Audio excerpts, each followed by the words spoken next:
Welcome back, all you lovely guys and gals, for another episode of our Can't Be Influenced podcast. We are on Sinister Sunday, and I am Serena, and my co-host, Heather. We will be talking this week about all things Jeffrey Dahmer. And I can't help but say that I am truly excited to be covering this and very thankful that you guys picked him this week. Well, I think he is freaking disgusting. But you have, first, should we tap into it now or later? Your feelings. We'll get to it a little later. Okay, fine. Okay, let's do the basics on him real quick. He is a serial killer. He was 17 victims. Yep. And he would rape, dismember them. It was into necrophilia and the famous cannibalism, wasn't it? He was rather known for that, or yeah. Yes. Yep. And this was in the 70s to early 90s when this all took place, because wasn't there a period of time where he wasn't killing as well? Like 13 It was years? pretty much when he was away in the military, because there was not really an opportunity. He did say that in an interview. He said, honestly, if I had the opportunity, I probably would have.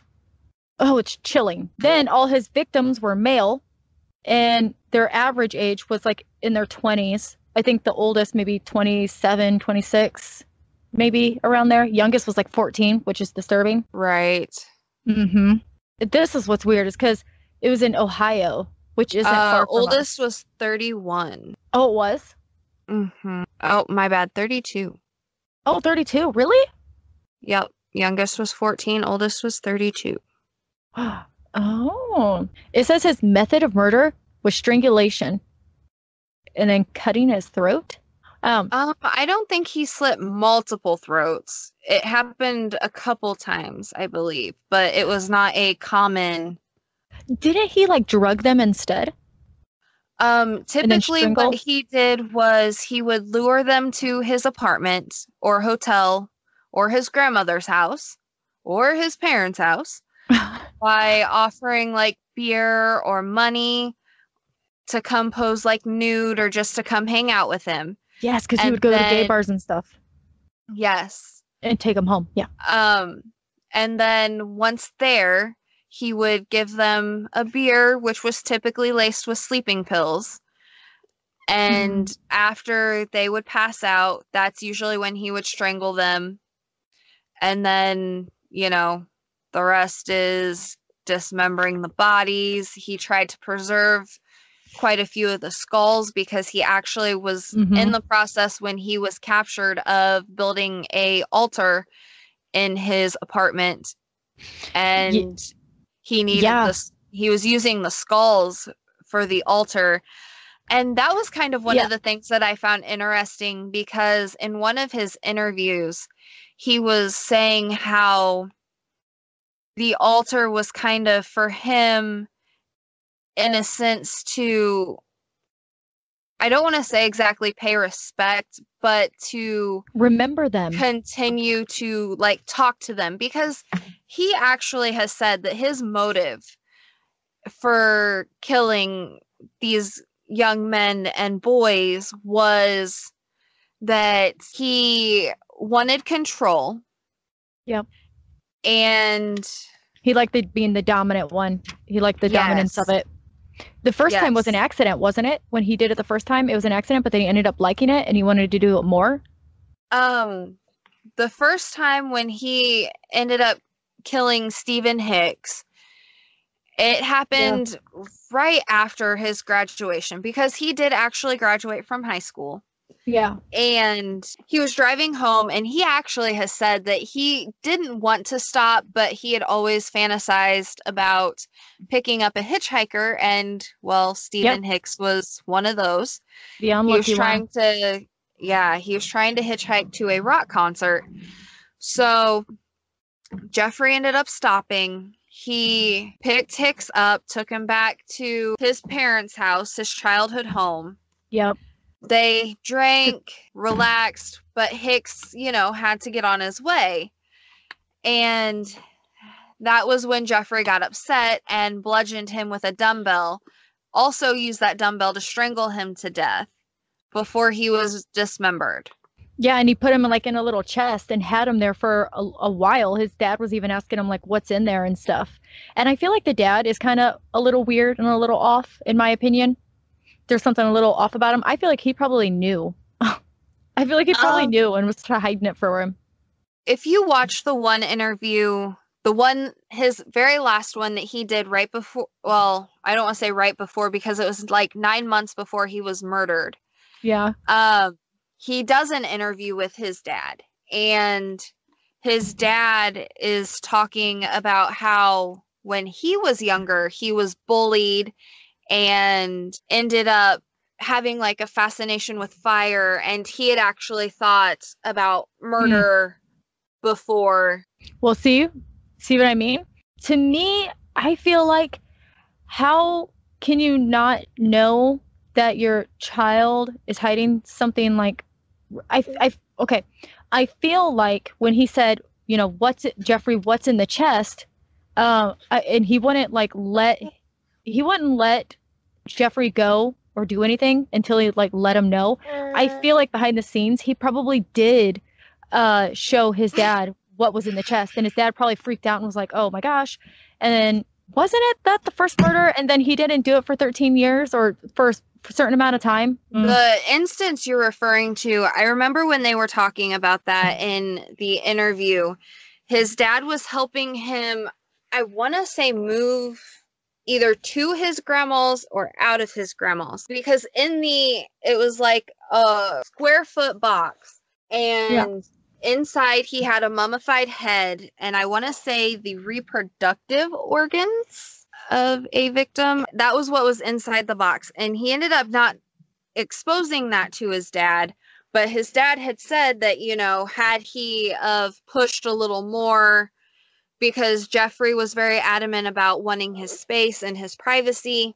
Yeah. So he was fighting with his dad on opening it. His dad, I guess, finally gave up, but his dad could have stopped him. I mean, there was a lot of instances where Jeffrey could have been stopped. He had at least 3 that I can think of off the top of my head where someone could have been like, okay, let's really look into this situation because I really feel like you're a creep. Well, in the late 1970s, Jeffrey's mother was hospitalized twice for psychiatric problems. Yeah, she was a big hypochondriac from what I have read, and that she had issues with not getting attention. Yeah. And it says during his school years, Jeffrey built a reputation as a misfit with a penchant for stupid pranks and very heavy drinking. Some of his pranks, such as shouting things out at strange times, bleating like a sheep, and faking epileptic fits, sound eerily similar to the childhood behavior of Arthur Shawcross, which is another serial killer who practiced cannibalism. I don't know how that would be linked, but interesting. But he said he cannibalized, he ate them because he wanted them to be a part of him. At first he was interested, and then, he struggled with people leaving. So, you know, that's why he would eat little pieces of them, because they'd always be a part of, be with him. And I mean, he even went as far as taking a severed head to work with him. I know. And it's something that I think like serial killers do. They just want to hold on to it. It's like a trophy for them almost. And that could be the case for him, like a trophy, a thrill, like, oh yeah, I did that. And also having a piece of them, like, too. Then with the altars, that makes sense, right? That he would want that because he wants to keep them there with him, like you were saying. Right. You know? And I mean, we all have abandonment issues, and none of us want to be lonely. And I get that, but he totally like crossed a line and then some with his not wanting to be lonely. Yeah. Like, I get it. And I've also seen too where he hated the fact that he was gay. he said that Well, he absolutely did not enjoy it, but it's who he was. And I mean, it caused him a lot of trouble because back then you didn't openly admit to being gay. Everything was really secretive and under the table, and you had yep. to hide that stuff. So he also struggled there because he couldn't open up to anybody about his feelings, his fantasies. Yeah. I Yeah. mean, everybody's so quick to judge, and the fact that his fantasies involved like mutilation and being a dominant to a submissive, like, Okay, being a dominant to a submissive is not like out of the ordinary. I think everybody has that to a certain point, right? So, well, and it's not so much out of the ordinary now, thanks to 50 Shades of Grey. right? Right? It definitely kind of normalized dominant and submissive relationships. That it definitely did. In 1978, Jeffrey, oh, and I do want to say that I think in the interview, his dad said that he wasn't comfortable with Jeffrey being gay. Like he wouldn't support it. I think wasn't that what it was? He wouldn't support it. So June 4th, 1978, that's when Jeffrey graduated high school. By this point, he was living alone. His parents were going through an extremely bitter divorce and had moved out. Each had moved out because Jeffrey at 18 was legally an adult. The law did not allow anyone to have custody of him. Therefore, no one took custody. Instability and lack of emotional support continued. So that to me right there was like, oh, continued. Okay, so he never really had that. Well, and you also have to think too, with his childhood and everything, his dad pretty much was going through college and everything when he was born to try and give them a better life. So his dad was never really around, and if he was trying to take care of Jeffrey's mom because, you know, she suffered from depression. She was a hypochondriac. She wanted constant attention. I mean, it's hard to juggle school, work, a wife, and a kid, especially when your wife has mental disabilities and issues of her own. I mean, she even attempted suicide. Yeah, I mean, and his mom obviously, she wouldn't really be there because if she's going through her own turmoils, she might even suffer from narcissism for all we know. Because if Jeffrey wasn't top of her list, she was kind of narcissism. So in 1978, when he graduated, that's when he picked up that 19-year-old Stephen Mark Hicks hitchhiking. They went back to the house, like you said, for a few beers. And then when Hicks did try to leave, clubbed him with a barbell. So Dahmer said he killed Hicks because he didn't want him to leave. At least one survivor of Dahmer attacked reported that after he had been at Dahmer's apartment for a while voluntarily, he mentioned that he wanted to leave and Jeffrey's attitude changed. His voice became panicky and then the attack began. However, Dahmer's fascination with death and the dead was already pronounced by the time he picked up Stephen Hicks. Friends said he liked to pick up roadkill and take it to a shed behind his house to skin the bodies. He also had a small animal cemetery. There were rumors that he killed neighborhood dogs and cats and even mounted a dog's head on a stake. And he even touched on that in one of the interviews. He was like, you know, it would have been nice had this just led to taxidermy, which, you know, in the beginning, catching big bugs like butterflies and stuff, right? You know, it's mild. And then you pick up roadkill. Okay, maybe you do want to eventually be fascinated by taxidermy. But he didn't go the sane route. He kind of went the really dark, insane route. Yeah. And wanted to know what insides looked like. But even his dad was like, okay, well, after you looked at the insides of one dog, why would you continuously need to look at the insides?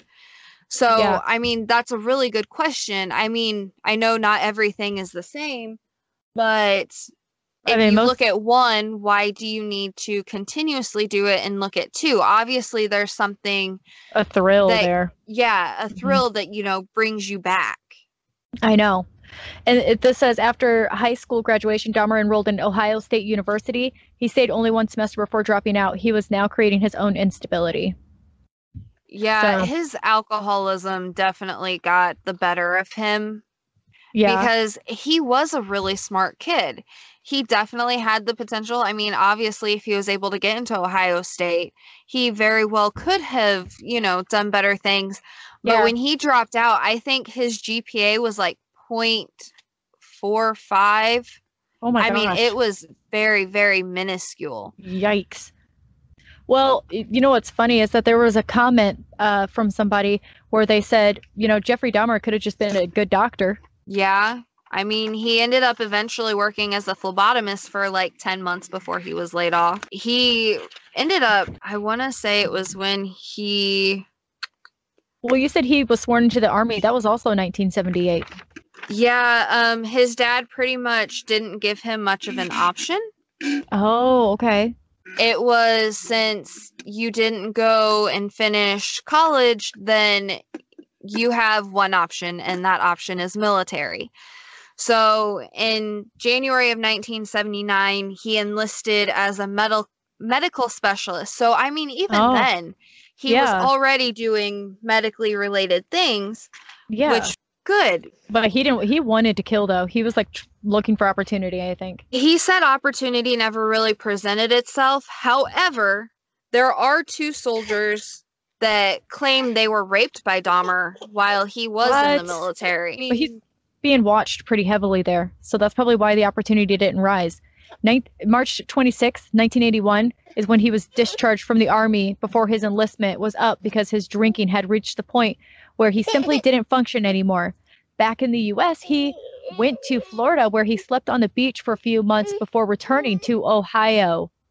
And then in that same year, he was arrested for disorderly conduct. He ended up choosing, because he was honorably discharged from the military. Doctors didn't see a reason to dishonorably discharge him, which I bet now they would. Yeah.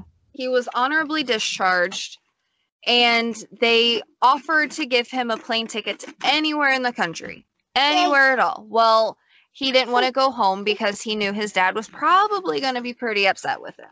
Right. And that's why he ended up choosing Miami Beach, Florida, so he could escape the wrath of his father for now. I mean, he did end up finding a job. He worked at a sandwich shop as a delicatessen, but like most things, that didn't last long because his money didn't go to rent. He got evicted because it went to alcohol. He also was arrested in 1986 when he deliberately exposed himself while urinating in front of a group of children in Milwaukee. Another version of the story, though, says that he was masturbating. Yeah, the original story is that he was masturbating. His story is that he told the cops that he was urinating and the kids snuck up on him, I believe is what he said. I more so believe the original story as opposed to what he claims happened. Well, because I don't see a group of kids going up to somebody like that. Right. Unless they were old or way older and just like trying to pull some pranks on a stranger. I don't understand why else. Yeah. And I heard that I think I saw that it was like 2 kids, but little details. It doesn't really matter too much. I mean, he didn't hurt anybody, which is a blessing then. No, but it's still creepy. No, I'm not condoning the behavior by any means, but at least it was a situation where people walked away with their lives. Exactly. He was still not killing again at this point yet. But at this time is when he was frequently visiting bars and bathhouses, which he was barred from one bathhouse because of allegations that on at least 4 separate occasions he took someone to a private booth and drugged them. But no charges were filed, though. One of the victims were hospitalized for a week or so. A year later, but a year later is when the murder of Stephen W. Toomey, he was 24. So Dahmer claimed he woke up in a hotel room and found the victim dead with no memory of doing anything to him. So he bought a big suitcase and transported the body back to his grandmother's house and proceeded to dispose of him. I saw that interview, or I don't know what it was. But with that one, has, like you said, he had no memory of it at all, but you can't stay in a hotel room forever, and he had to do something with the body. So he literally left, went and bought a suitcase big enough that would hold the body, because he ended up taking it back to his grandmother's house, which, that poor old lady. However, she is also one person who could have stopped Jeffrey, because that is one of the reasons why she kicked him out of her house, is because she couldn't take the smell that was coming from the basement anymore. So she knew something was up. And at one point, he even lied to her about having men over. She knew that there were other people around, because that's actually how one person's life was saved, was his grandma going, okay, well, I know someone else is down there. And at that point, Jeffrey had already drugged this person. There was another one. I think it was a younger kid too, which is really sad. Wait, we might actually get to that because I know another one. He was almost close to escaping, but the cops really screwed up. Do you know what I'm talking about? Yeah, this is another instance when he should have been caught. Yep. There literally, in my opinion, was 3 instances. His dad with that box. His dad should have been more pressing. He was his dad. His grandma with the smell and knowing that he had people down there. Yep. And then the cops, the boy's name was James Doxtator. I probably butchered that last name because it's not a common name. He was 14 and he actually met Dahmer outside of a gay bar. And like Dahmer's typical people, or ways of luring people back to his home, he offered to pay him $50 to pose nude. Yeah. Then after the pictures, he actually, no. Conorick. There were 2 14-year-olds. Yeah, I'm seeing it right here because May 17th. Conorick? May 27th, Conorick, who was 14. This is actually the brother of the boy Dahmer assaulted, because there was another 14-year-old that he met in 1988 that his remains were actually never found. James. Dux. Yes. Yeah, Dux. Yes, in 1988. Yep. He offered him money for nudes. Yeah, that was his thing. Yeah. Drugged him, strangled him. So by now, his pattern of using acid and crushing force to destroy the remains were practiced. And oh my gosh, Serena, I know you know this, where he like tried to do work on them to make them like yes, to make them kind of like under his control, like zombies. Like what? Pouring acid in their head? What? Yeah. Like who? No. It says 9 years passed between the first and second murders. In a sense, the time was so long that the second murder could be treated mentally as another first murder. He spent years working up to it, learning how to approach other men, how to drug them, how much to drug them. He wasn't very skilled at killing yet. So that was 1987 was when when they're saying he wasn't skilled yet. He's going to get there. Just wait. Well, and he still struggled. I mean, even as he went along, especially with trying to preserve the skulls. I mean, that was a really big struggle for him. I think at the time of his arrest, he had 7 and he wanted 10. So crazy. I wonder if he like looks at the skulls and just knows who it was. I don't know how you could. I would assume he probably did, because some of them were like hand painted and things like that. Okay. So yeah, there was 1, 2, 3 murders in 1988, and then 1989 there was 2. Then 1990 there was 1, 2, 3, 4. 1991 there was 1, 2, 3, 4, 5, 6, 7, 8. 91 was his biggest year. Yeah, it was. He really went on a spree. He had 17 victims between 1978 and 91. Yeah, and then 91, shortly after midnight, Tracy Edwards, 32, escaped from Dahmer with one hand in a handcuff. This was the one that I was talking about. He escaped with a handcuff and flagged down a police car. He led the cops back to Dahmer's apartment.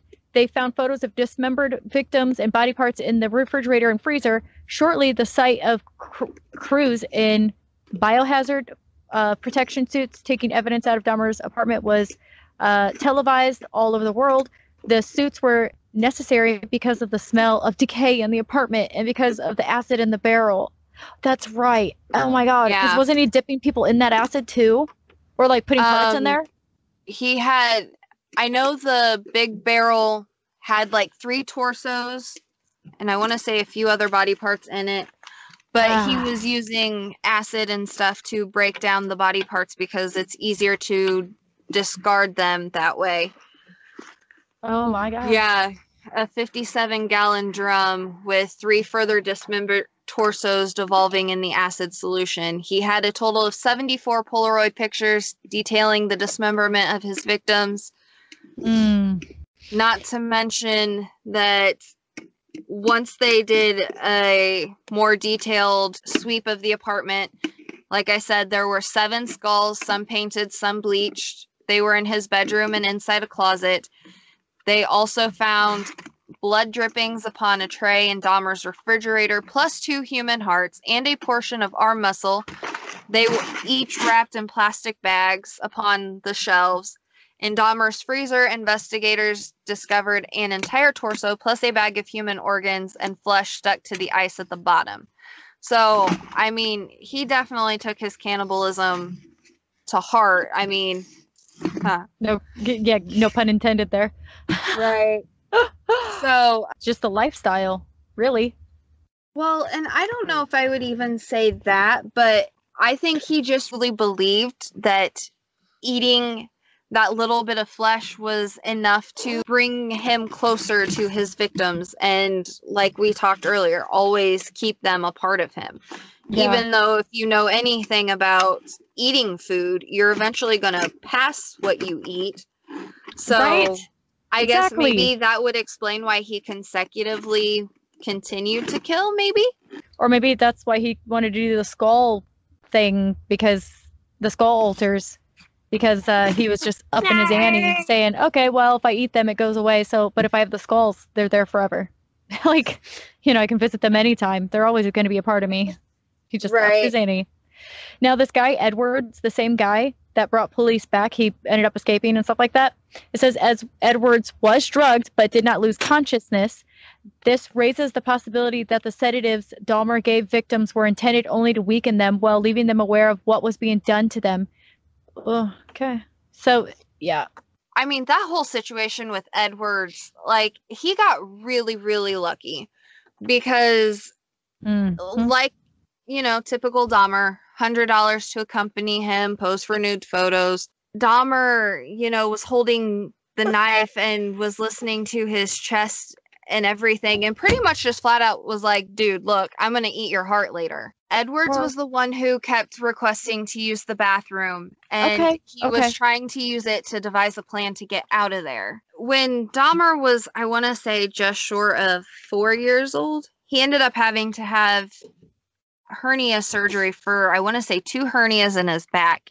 And a lot of speculation has come to say that maybe that also kind of played a part in his change in how he was. Dahmer actually accepts full responsibility for his actions, and he said it's not his parents' fault, it's not society's fault, it's nobody's fault but his own, which is actually something I do find commendable, that he does own up to it, and he's not trying to place the blame on someone who's not deserving of it.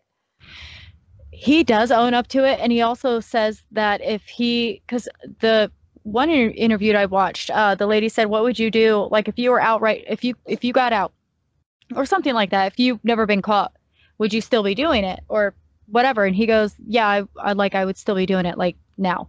Supposedly, that he just still was fantasizing about it even in prison, too. The way he would, like, put his food. Right. The way he'd put ketchup all over it, make it look like dismembered body parts. So in 1992, January 14th, Dahmer entered a plea of guilty but insane in 15 of the 17 murders he claimed to have committed. But no one really deemed him insane. Yeah. Because then February 15th, a jury found Dahmer to be sane in each murder. Testimony from defense and prosecution experts took weeks and was extremely gruesome. One expert testified that Dahmer periodically removed body parts of his victims from the freezer and ate them. Okay, we know that from what you said about what they found in the freezer or fridge. Another testified that this was a lie Dahmer told to make himself seem insane. The jury deliberated slightly more than 10 hours. So then So yeah, just a few days later, he was sentenced to 15 consecutive life terms. And then he read a prepared statement in which he expressed sorrow for the pain he had caused. Oh. See, he did show a little remorse, but I feel like at the same time, he also was still self-indulgent. Yes. And when he would relive and talk about the murders, it also helped bring the fantasies and stuff back, because that was his biggest thing, was it was all about achieving a fantasy. That's why, you know, his motive was lust and control. Yeah. And a lot of people want to bring in the race card, because 10 of his 17 victims were black. But he himself has said that it was never about that. He literally was just looking for the best specimen possible, someone he was ultimately attracted to, and that's that. Yeah, I mean, pretty much. So if I can find the sound clip, I'll put it in here. But if I can't, here's what this says. He says what he read when he was sentenced to 15 consecutive life terms. He goes, "I knew I was sick or evil or both. Now I believe I was sick. The doctors have told me about my sickness, and now I have some peace. I know now how much harm I have caused. I tried to do the best I could after the arrest to make amends. I now know I will be in prison the rest of my life. I know that I will have to turn to God to help me to get through each day. I should have stayed with God. I tried and failed and created a holocaust. Thank God there will be no more harm that I can do. I believe that only the Lord Jesus Christ can save me from my sins." Then he later pled guilty to aggravated murder in Ohio in the death of his first victim, Stephen Hicks. He was sentenced to life in prison without parole. So, homeboy decided... yeah. He actually spent, like, I want to say the first few years in solitary. Or they at least tried to keep him away from other inmates, because there were a lot that were upset and, you know, wanted to kill him. Wisconsin had done away with the death penalty, so that's why he pretty much had life in prison. Yeah. Now, I may catch crap for saying this, but I am a firm believer in the death penalty. Some people see it as an easy way out, but I see it as a way to own your mistakes, because I'm sorry, the easy way out is to have 3 square meals, a bed to sleep in, a roof over your head. So while people are like, no, you're going to sit and rot in prison, that's, you know, the worst way to go. In my opinion, that's the easiest sentence, is to just be stuck in a prison cell with your life on repeat every day. I agree. You get to work out, you can read, you can do all this other stuff. Oh, yeah. That, you know, it, in my opinion, makes life easy. I'm sorry if people don't like that. I am a firm believer in capital punishment, but Wisconsin didn't have it, so that's why he ended up on death row. Dahmer was known for, you know, pranks and antagonizing people. He or Jesse, it was never specified who, ended up tapping Christopher in the back with like a broom handle or something.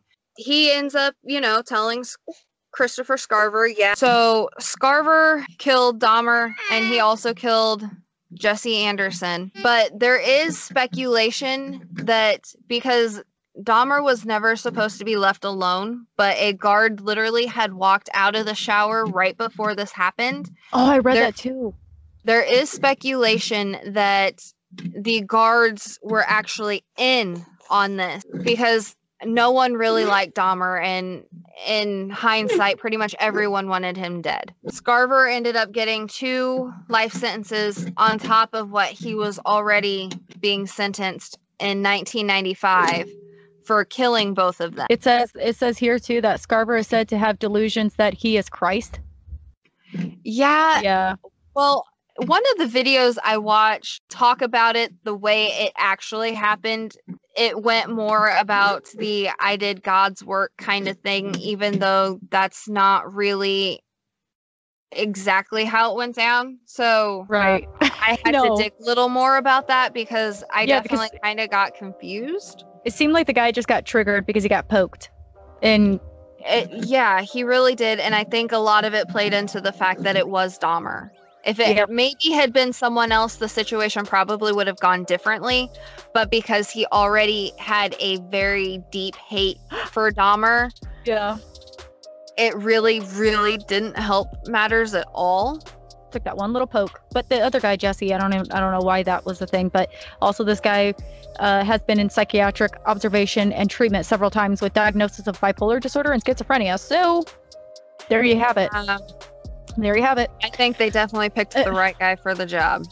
Yep, they kind of did. Because I believe that they probably, that whole little theory kind of makes sense in a way. So Dahmer was murdered. He's dead. And that is it. Boom. Closing the book on this guy. Okay, guys, that is a wrap on our Sinister Sunday episode on the Jeffrey Dahmer. I hope you guys enjoyed. We have plenty more coming, especially since we are only just focusing on our Sinister Sundays. Make sure you vote on the polls, like we said at the beginning. Share the podcast with friends. Help us out. We really want to grow and reach out to a bigger audience, and the ones that enjoy the topics that we're going to talk about, which is, the true crime and paranormal and all things dark, on the dark side.